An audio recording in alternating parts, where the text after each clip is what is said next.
everybody for joining us today. This is The Marketer. It's a podcast for marketing people to share marketing information to the masses. We're excited to have some really excellent guests. This is going to be a roundtable discussion today. My first guest that I have is Denise Dorman. Denise is the owner of Right Brain Media. She's a brand strategist, content creator, and social media expert. She's heavily engaged on LinkedIn in crafting social media strategies that work for her clients. Adam Sinkus, raise your hand, Adam, so everybody can see you. Adam is the managing director of a Purpose Partnership. They specialize in marketing with a focus on social strategy. My good friend, Peter Gorel. Raise your hand, Peter. Peter's company is called Art Envy. He has an extensive background in social media strategy on all platforms and has worked with leaders in many industries. He's been a good friend of mine on LinkedIn. We've interacted and engaged for multiple years. It's awesome to have you. Thank you. Our next guest is Ruth Bay. Raise your hand, Ruth. Thank you. Ruth is the owner of North 17 Creative Solutions. She is a brand strategist, a content creator, and she helps companies find their voice and stand apart from the crowd. Awesome to have you on the show, Ruth. Last but not least, we have Soraya Herbert. Did I say that right, Soraya? Awesome. Okay. Soraya is the digital media strategist and social media manager for Soraya Janae Strategies. She's got extensive experience and knowledge in all aspects of social media. So thank you guys all for joining me on the show today. Really awesome to have you. I want to jump right into this because we've got a ton of content and I want to dig into your brains and get all of it out that I can get out. You guys are like bone marrow. So I'm going to be digging in there and getting all the good stuff. So the first question that I have for you is, how do you prioritize budget allocations across initiatives and channels? This is a really important topic because as marketers, obviously, we're all responsible for some form of a budget. So how do you prioritize this? Peter, I'd like to start with you on that. Do you have some insight? Well, I think that you definitely have to keep your eye on, the workflow itself. And I mean, it's no good like spending a ton of money on ads if you're just propping up, awful content. From my perspective, I say spend up front on the things that are going to make you look unique and more valuable to your customers. So in the initial stages, I work with my clients in a basis where that first part is actually only costing us time. And we're evaluating and seeing what tools and what platforms we are going to kind of work with as we go through the program. And so it's not a one size fits all for me where budget is concerned, but there's some elements that have to stay sound. I think you have to be very honest with them. It's going to cost this much amount of money to get, to really put us in the right platform at the right place at the right time. To piggyback off of that, I think that's great. I do the same. For me, I'd like try to give a number or an expectation, because I feel like sometimes working with clients, they want something, right? Rather than me just saying, oh, da, da, da, da, da, da. So I kind of follow the 70, 20, 10 rule, 70% for what works, what we think is going to work, what we want to put the most into, 20% into like experimentation, like on the fun stuff, and then 10% into like innovation. So that's kind of how I would allocate, especially when working with, like, I worked on the corporate side for a while. So when you're talking to leadership, you got to give them something. I can't just say, just let me spend. So, yeah. Yeah, I want to add to that really quick. I think the other thing that's really important is to consider, when you get into paid ads, right? And that's where most people think media spend. We have to remember that it is a pay to play game, and there are thresholds that work and thresholds that don't work. And we have to be real about that and set those expectations up front and early. I think if you're dealing with, say, the small and medium client, and some of them are bootstrapped in this department because they have not had the mentality to say, I should put 20% of my budget, aside for marketing, which is a typical kind of corporate approach. You'll find most entrepreneurs haven't even got $1 to spare, so in a bootstrap situation, I like the idea that Soraya came up with about, a at least giving them some kind of feel about, whether it's $100 or $1,000 we're going to spend, this is how we're going to break it down. So kudos for you. Thanks. Yeah, I just Excellent. noticed. Ruth, sorry, let me ask Ruth something real quick. When companies are dealing with budgets, right? Especially now, companies are reducing budgets quite a bit. And it can be, they're putting a lot of weight on how you produce a return from that, right? So when you're working with individuals, solopreneurs, or small businesses and stuff, how are you recommending they approach their budget as it relates to their ROI? I think that the first thing that we need to really understand and make our clients understand that it's not a sure thing. There is no, if you spend $100, you're going to get 20,000 back. That just doesn't work. And I think that is one of the things that our clients really need to understand, because they have expectations and they figure that if they go and they spend X amount of dollars, there's a guaranteed ROI, which doesn't happen. So that is the one thing that has to be understood. The other thing has to be, I think, discussed with the clients prior to even allocating budget, is understanding where they are in the game. Are they starting out? Are they just trying to build their personal brand that will lead to a business brand? Or are they actually trying to offer a solution at this point and engage their already existing, connections? I think that's where really it needs to be clear, because at that point we can allocate and we can say, well, if you're at this point, maybe there's a lot of engagement and a lot of building that can be done at a lower budget, as opposed to when you get to a certain point where you're offering something very specific and and there is an ROI that is attached to that, then maybe that spend is going to be higher. Thank you, Ruth. I appreciate that response. Denise, what's your thoughts? Do you have anything to add in terms of budgeting and how people should approach their ROI on this? I'm just going to piggyback on what everyone else has said. I mean, obviously, you're going to align whatever you plan to do to the goals that your customer has. If I have an interior design client, I'm going to pump money into house.com and Pinterest and probably, Instagram. So it just, there are just certain platforms that just align perfectly with what your client's outcome tends to, what their goal is. But in this era, as you're saying, this economic times where budgets are tight, that's where I lean on personal branding, and not to do everything through the prism of personal branding, but that's where the most ROI is. And the thing that I find so interesting is everybody's trying to push LinkedIn personal branding, but they're not thinking big enough. It needs to be national publication and trade media personal branding. It needs to be public relations. It needs to be getting your client on television and radio and podcasts.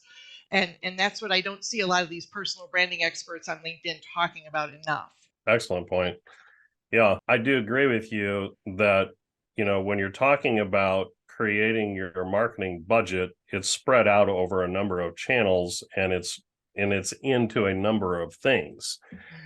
And so, it's a great follow-up question for that. I appreciate you mentioning that. And how are you guys determining what channel a company should be invested into and why? Adam, why don't you start?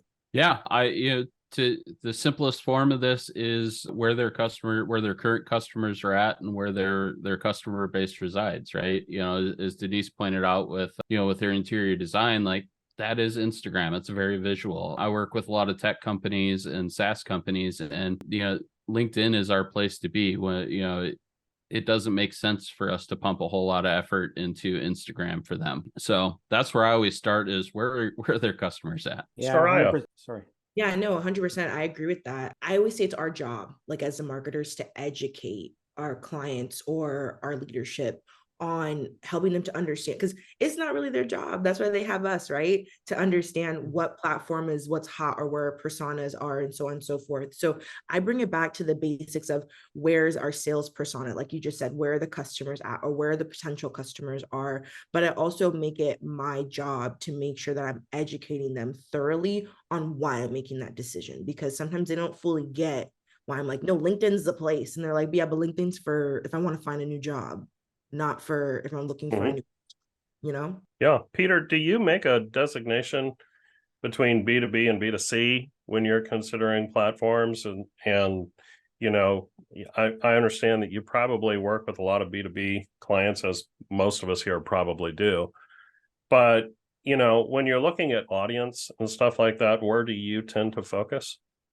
Well, about 70% of what I do now is in the real estate market, which is a kind of a convoluted market because Yeah. there's an end user to the service who is a common buyer, and it depends on the kind of way that an individual is actually going to present themselves. Today, I'm trying to get real estate agents to realize it's not about the house. It's not about the listing. It's not about, you know, what part of town it's in. Like, everybody's done that, you know, they beat it to death. What is most important is, who are you in relationship to the client that you want to work with? Like, what values do you own as an individual that will attract the buyer or the seller to work with you? All those other things fall into place, interestingly enough. So I rather a real estate agent take a look at their ecosystem that is supporting their business rather than put themselves on the platform. You know, I'm not sure whether you've seen it recently, but, you know, one of my clients has actually started featuring a mortgage agent or a home stager or a legal representative, you know, things that make him look like he's done his homework. So regardless of whether you're a commercial buyer or a residential buyer, chances are you'd be attracted to a guy who appears to be doing his homework for you and setting the stage, as it were, for you. So how do you, let's tie that back to ROI, Peter. Right. You know, when you're working with them, and I'd like to hear from both Denise and Ruth on this as the brand strategist too. When you're working with those people, you're establishing their brand, right? They're paying to have this happen. What are you doing to track what is working for them and what is not working for them and that needs to be adjusted? I usually set up, I mean, I've got tools that collect all the data, you know, on every platform. And we actually do, all my clients, I have once a week a meeting that updates where we are in the scheme, whether we need to adjust our strategy, whether the pricing's right, you know, those kinds of things where real estate is concerned, because it is a challenging market. So outside of looking at the platforms, I've started looking at the messaging and the type of messaging. There's as many people buying or at least being introduced to real estate on TikTok today as there is on Instagram and Facebook. In fact, if anything, what I've been seeing of late is kind of a transition away from the traditional Facebook, you know, listing with a walkthrough of a house, that kind of thing. And it's converted to a very quick, picturesque, and, you know, PowerPoint kind of splash, so that we build up the, what shall we say, the experience, right? In the person. Because today you're dealing with so much, and everybody will admit to this, I'm sure, so much noise, so much traffic.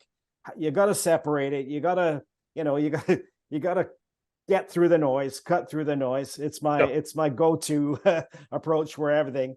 But I definitely watch it weekly, you know, particularly as a property ages, because today, you know, it used to be 2 years ago, a property would sell in 2 or 3 days.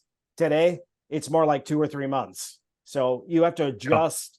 You have to adjust the way that you're going to take it to market. So it's important to get a reading, you know, on eyeballs, views, shares, interaction, engagement.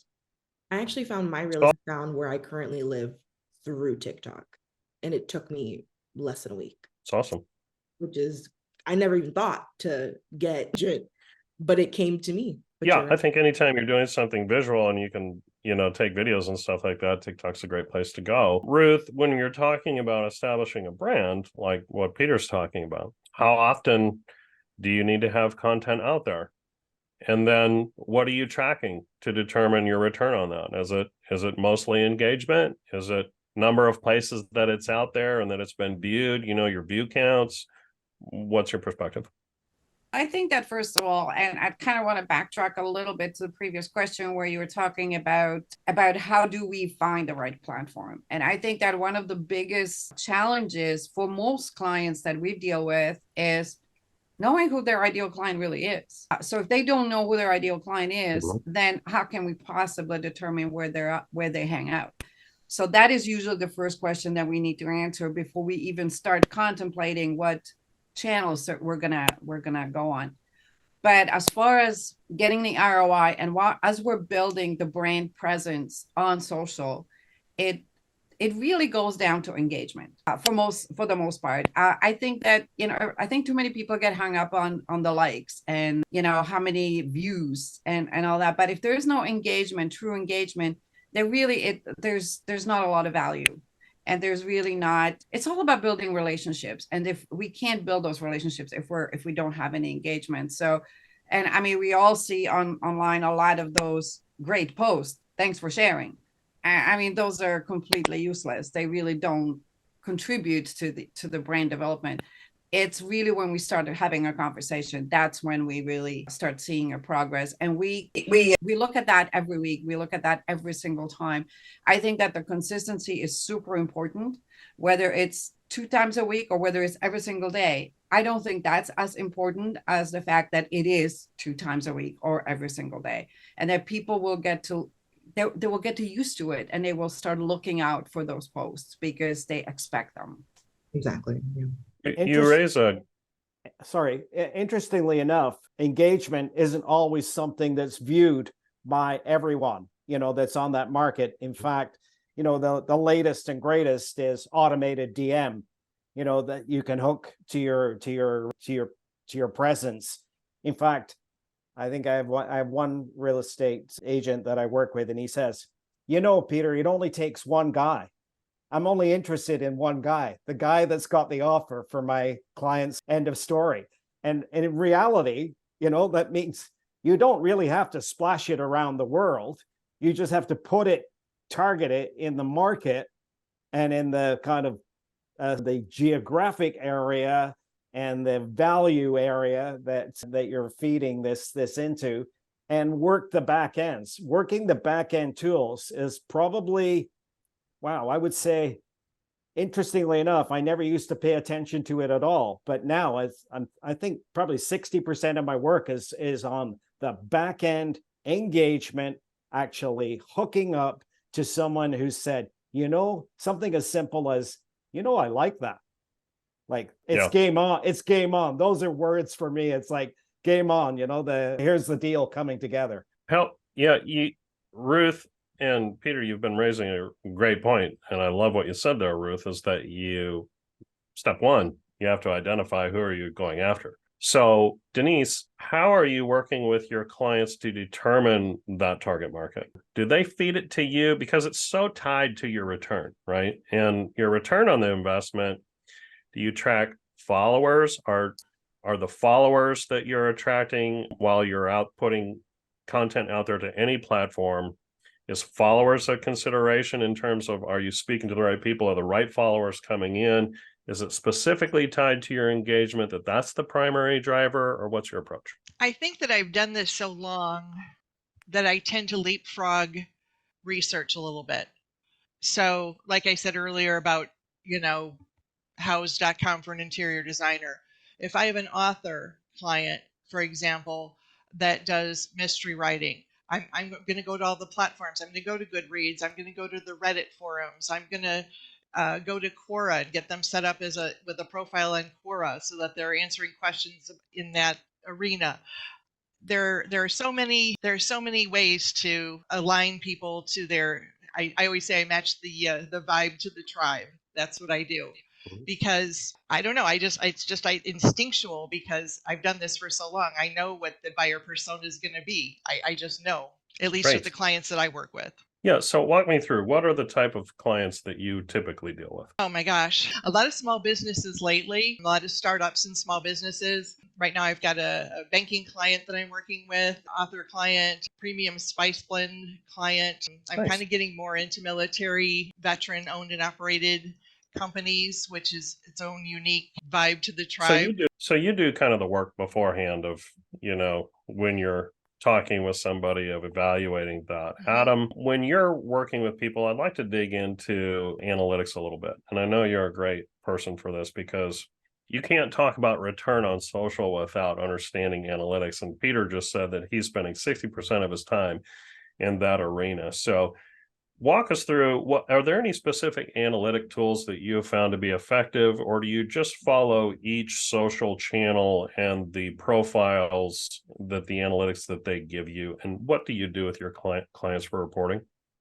Yeah, so great question. I use a couple of different tools. So we use Sendable for social posting, which gives us a ton of great analytics from all the platforms in a consolidated view. And there's tons of other social posting platforms that do the same. We like SEMrush a lot as well, because it brings website data to social data and just pairs everything together, makes it very, very simple to look at. And then, obviously Google Analytics, love it or hate it, GA4 is here to stay, and we have to figure out how to use it effectively. And really what I find myself doing is taking all of that data and feeding it into platforms like Google's Data Studio to make the dashboards and create the information that I need from it. And that takes time, but we try and we have some templates that we use for standard dashboards, and then we shift those for, depending on the needs of our individual clients. But I think the biggest piece here is, the biggest piece of advice I can give is, number one, figure out how to consolidate your data quickly, efficiently into one platform. Yeah, I'd agree with you there. In fact, I actually even use, shout out to John Farah and company, I use Nimble CRM. And interestingly, it lives in your social. It doesn't expect your social to go find it. The old days where we used to have to buckle so many things on, we'd have a CRM, we'd have a marketing automation, and they've all come together. And Nimble's a perfect example. It's an inexpensive CRM. It's as effective as, quite frankly, it's as effective as Salesforce, in that it's robust enough to do the biggest things. But I also use Hootsuite. So it's a place of, I love the idea of consolidating all your effort, so that, you don't have to think today, right? It's like Chat GPT, like put an idea into it and trust it, and manipulate it. And I use just about everything I can that's available to make sure that my client actually sees a true picture of expectations.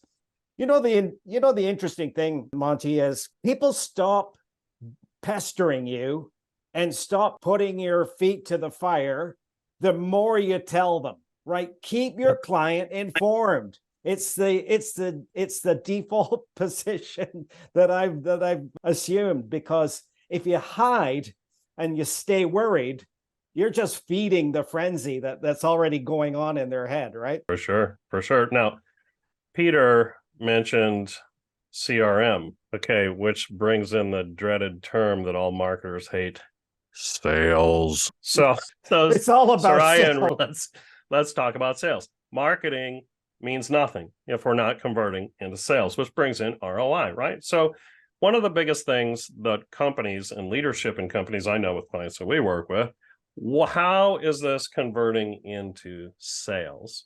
So what we do as professionals, what we're looking to establish, what we call marketing qualified leads, right? The marketing qualified lead is the person that's interested in something from you. All right. And then that converts into a sales qualified lead, meaning they're interested in buying, and it's now coming down to price and timing, right? So, Soraya, when you look at return on a company's investment, we've talked about analytics, we've talked about messaging and branding, getting your message out there and everything else like that. What do you do when you meet with the CFO or you meet with the CEO and they say, how is this converting into sales? That is the multi-million-dollar question that always gets asked by exactly that individual. It's really important that the lines of communication between sales and marketing are very open, that there's constant communication to make sure that that MQLs are coming in, that they're valid and that they're hot enough, and that they're translating to the sales team, that they have the ability to close them, right? That's what brings us in the ROI. But also MQLs in themselves usually have some type of ranking, whether you're using a HubSpot or a Salesforce or whatever tool it is that your heart desires. For me personally, when working with that specific channel, it is my job to make sure that I understand from the sales team who is the type of client that is closing, so that I can go find that, versus me trying to figure it out in my head based off of like our personas or whatever we've come up with as a company, if these are our targeted people, because that may be fine and dandy, but is that what's actually coming through to the salespeople and that they're finding that close? Or is there a new type of market that they want to explore, that they've seen trends in? Communication has to be so open, and the fact that we're understanding what is each salesperson's or the sales team's strategy, so we can reflect that in marketing to get them what they need to close it. Because if it's very separated, one is doing one and one is doing the other, then nothing will ever happen. And we're just wasting money, wasting time, and it's not clear communication. And especially since the pandemic, a lot of us are virtual. A lot of us are in hybrid environments. So making sure that there's like, whether it's a growth team, making sure that there's some type of like weekly catch up of, these are the clients I was trying to hit this week from the sales team. And it's like, okay, great. This is what you're trying to reach. Well, let me update our keywords. Let me update our targeted list. Let me update those things to reflect who is it that you're trying to reach. So that way, when I go talk to the CFO, I'm like, well, this is the sales team's deck that they just went through, right? And this is the marketing and social media deck. And this is going to match so that you see, yes, I'm hitting what they're hitting to get you to the intended result. That's just me and how I approach it. I love how both you and Peter are bringing up the importance of communication. There has to be very open and consistent communication, not only from leadership, but from marketing to sales, which often tends to be independent silos that kind of fight each other, right? So, Ruth, how do you approach a team? Maybe there's one or two marketers in the marketing department, maybe there's 3 or 4 salespeople. How do you bring those two together so that you can produce an ROI? I think that it's exactly what Soraya said. It's really communication. I mean, marketing only exists. The only sole purpose for marketing is to support sales. Because if we don't support sales, there's no money coming into the business dies. So it really is so important to make sure that the marketing and sales becomes a happy marriage. They have to communicate all the time. There has to be a consistency in how one communicates to the other so that the messaging can be right. I think that one of the biggest issues that usually comes up is that people want to go after too many markets at the same time. And that just can't happen. You have to pick one. Just pick one and run with it. Work it for 30 days, 60 days, 90 days, whatever it takes. And then once you get that going, and once you can actually just do this, then go on to the next one. So it's really that understanding that all the people on your marketing team, they all understand that, and they're all communicating together, and they're all aligned with what the sales team is going after. Because if there becomes an interruption in communication, that the entire venture just goes. So I think it's, again, back to communication and messaging. Fantastic. The right messaging. Denise, let's talk about. I just wanted to add something. Go ahead.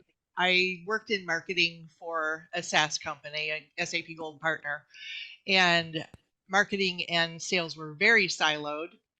And so if you were an outside firm working with my former company, it wouldn't matter how much communication you had, you would never penetrate that silo. So what I did as a marketer, because I used to be in sales and I understand that sales is what drives everything, I would go have lunch with the guys in sales, and I would create PowerPoint decks for them on the back channel that they would use for their sales because the marketing team wasn't doing it. So sometimes you have to do a little bit of an end run and ignore the politics and make your own path. So I love that. that was my experience. Yeah, I love that. But I'm too. sorry, you were going to ask me something else, Monty. Yeah. Go ahead. Well, I want to make a statement to that first. I love what you said there, because marketing cannot be effective, whether it's in social media, paid ads, or anything else, unless you're hearing from your sales team what the conversations they're having, how they're going, where they're coming up against barriers, how they're overcoming those barriers, so on and so forth. So marketing teams fail if they are not involved heavily with their sales team. So Agreed. my second question for you, and you guys can chime in on this. This show is still about social media, right? And creating your ROI from your social media. I know it on if you're in the B2C space, you can post and it's about sales, right? You're showing a product that's going to solve a problem for a specific someone. And so when you're posting out there, as long as you're getting in front of that someone, sale. It seems kind of easy. I know it's not. In the B2B space, however, though, it's significantly harder because you can't really sell in your social content, can you? So, Denise, speak to that. How do you approach your content in terms of maybe what's your approach to a sales funnel and how you create the workflow for your content for companies that you work with?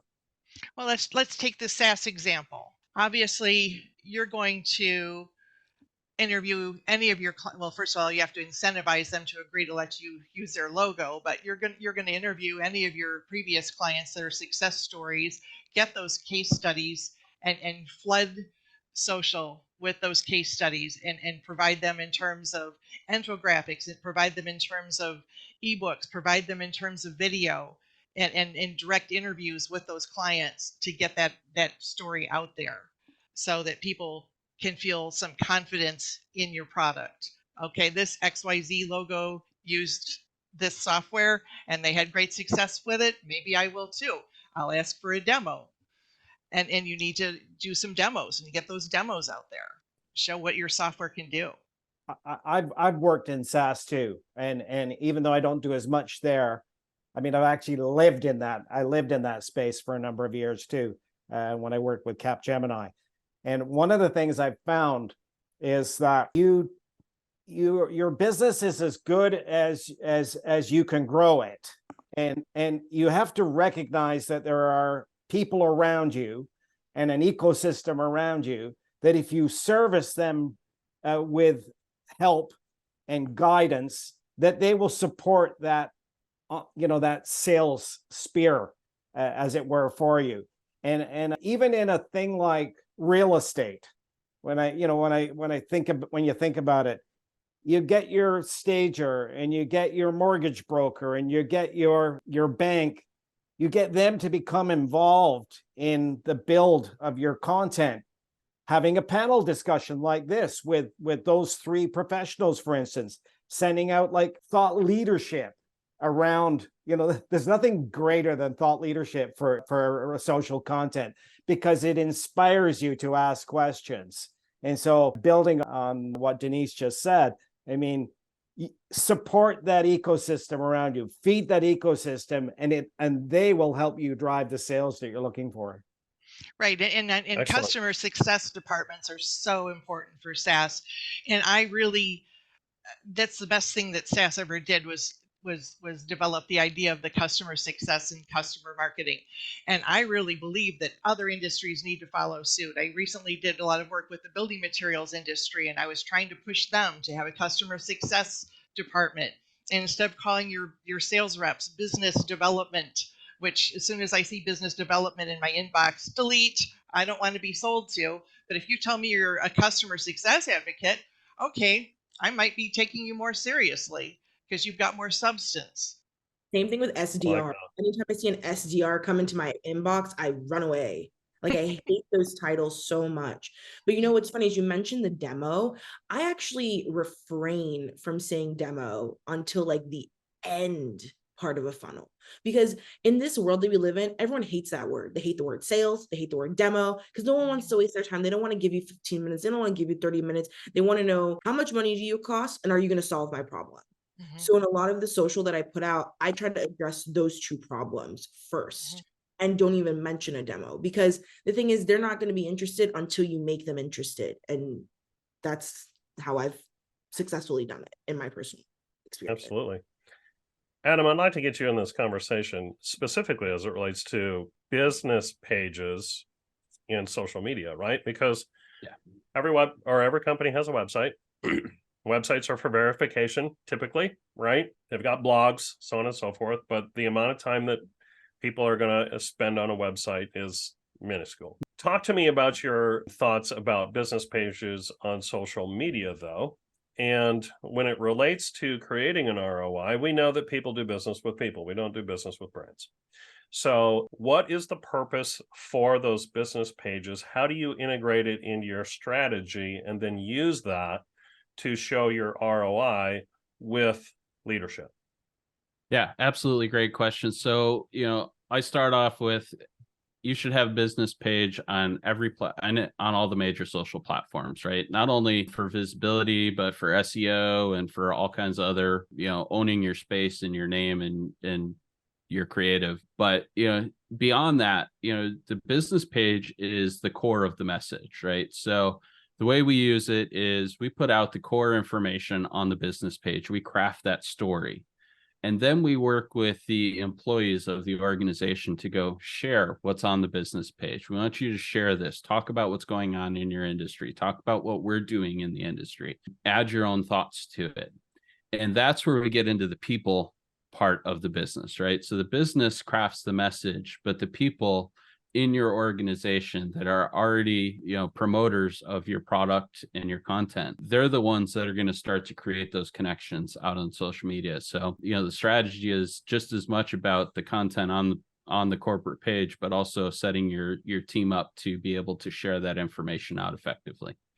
Nice. Yeah, I love about employee engagement because it's ultra critical, right? The brand can put out information that a potential customer is going to need to have, but they want to do business with people. So Ruth, and then I'll come back to you, Peter. Ruth, how do you drive employee engagement? Because one of the primary things that we can show as marketers when we go back to leadership is to say, not only are we involved here, here, and here, your website, your company page, and all this stuff, but we've got your team engaged and involved, both from a sales standpoint and then from a total company wise, to help promote and push that brand out. So do you have any perspective on how you go about doing that? Well, I think it starts at the top. And I think that really the first step is for the company to really truly understand their mission and vision and core values.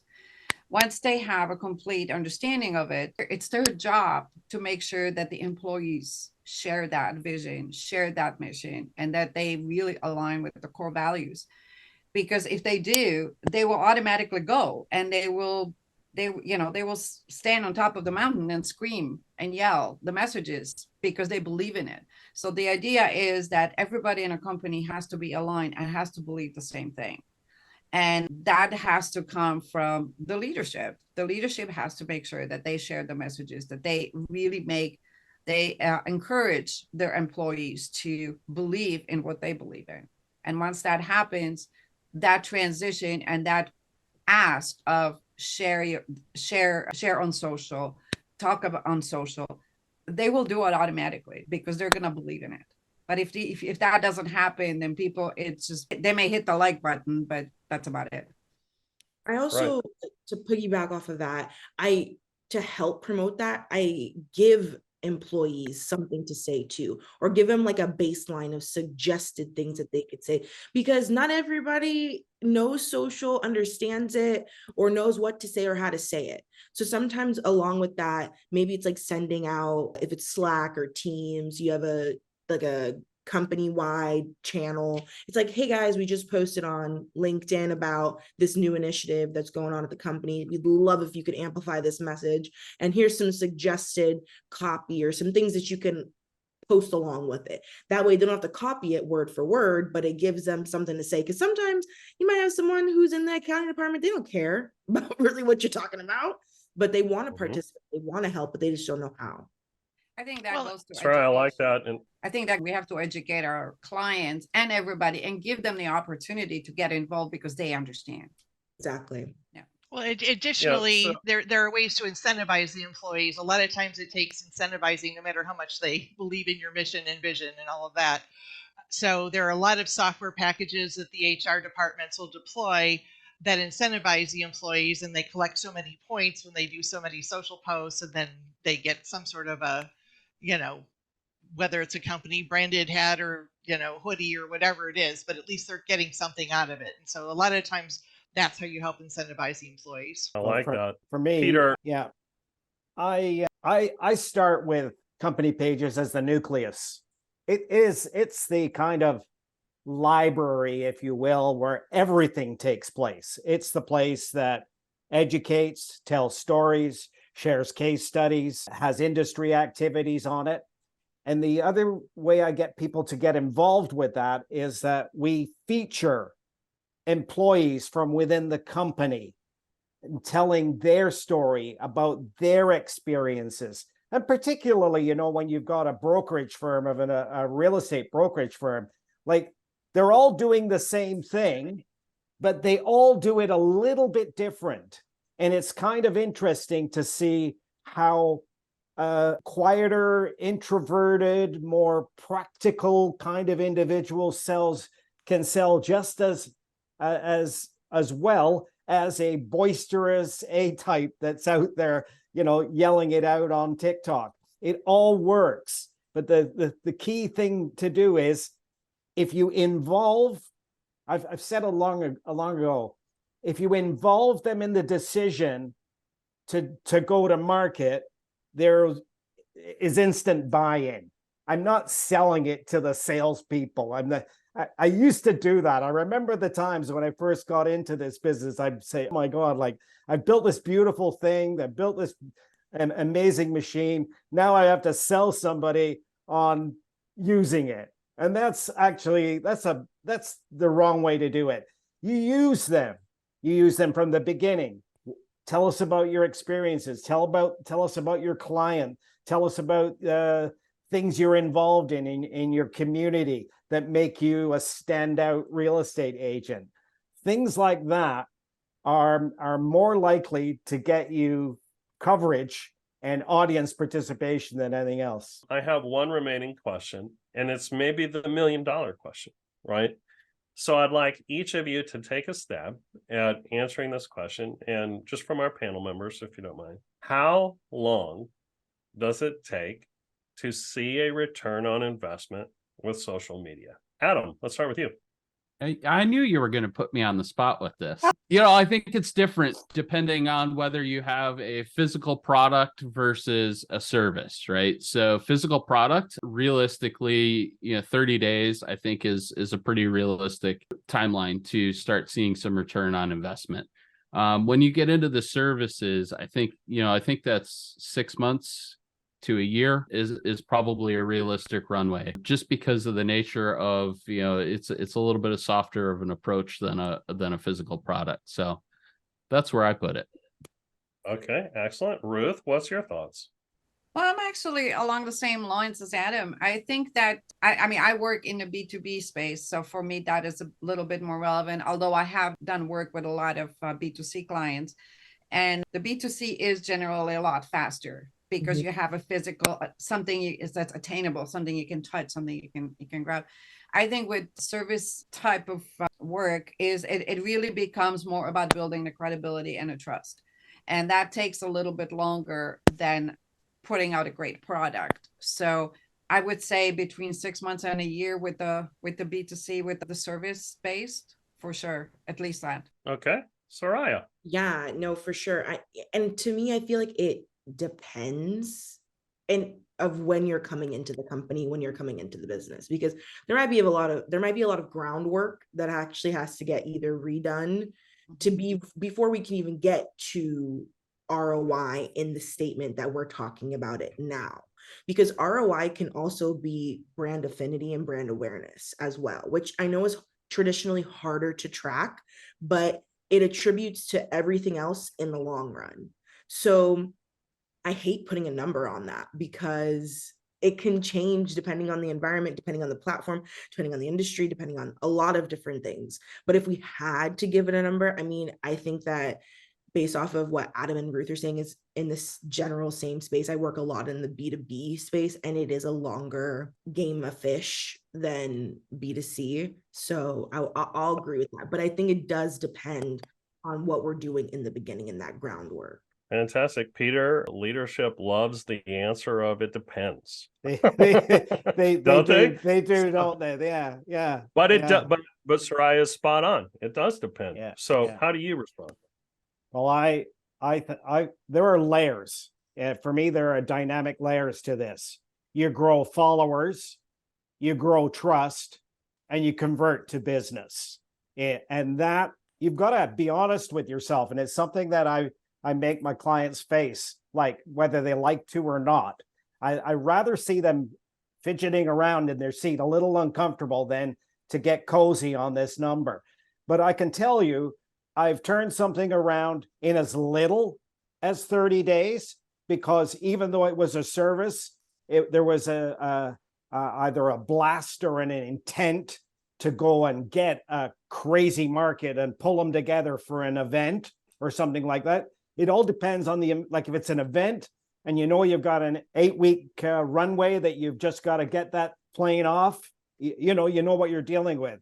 In the case of a services vendor like that Adam talked about, it's been as long as 18 months because you have to educate the followers and prove to them that you're a trustworthy individual before they'll actually come and meet with you and maybe sometimes not even start to share, the problems that they know you can solve because you've been talking about them for the last year and a half.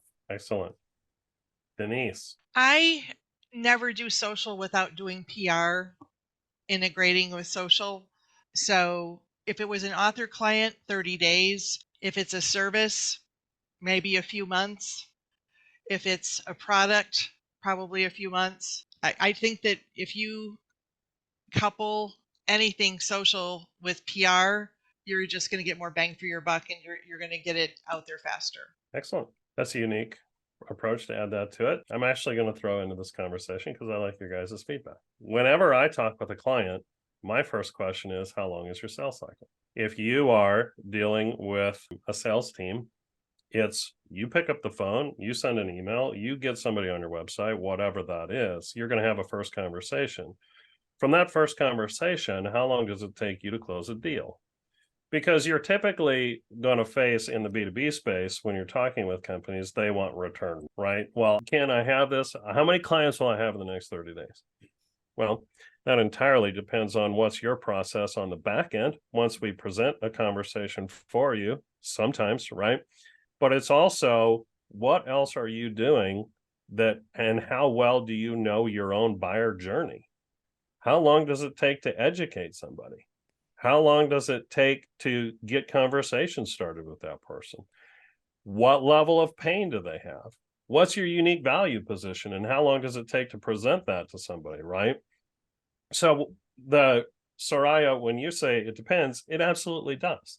But it doesn't depend on what you're doing on social media. It depends on what your buyer journey is and how you're going to approach that from a social media standpoint to get people from that high, medium to low funnel stepping stones, right? If you would, how are you working them through that process? How are you getting people face to face like this to where that they can turn this high value marketing qualified lead that we're generating for you through engagement, through likes, through all the content that's getting put out there, so that your sales team can convert that into a sales qualified lead and then ultimately to a close, right?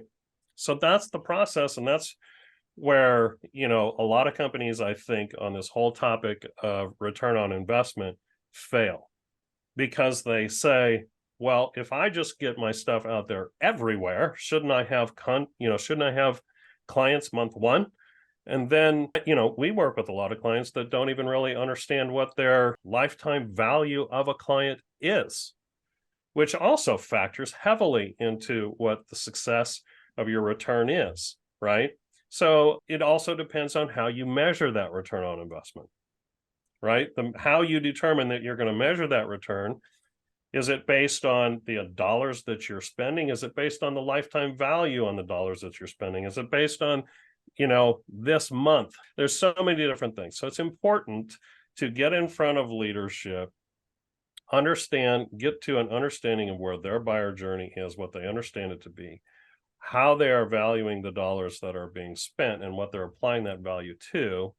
And then you can actually get to an actual return on those investments. So everything that you guys have said here has been so valuable and so intuitive.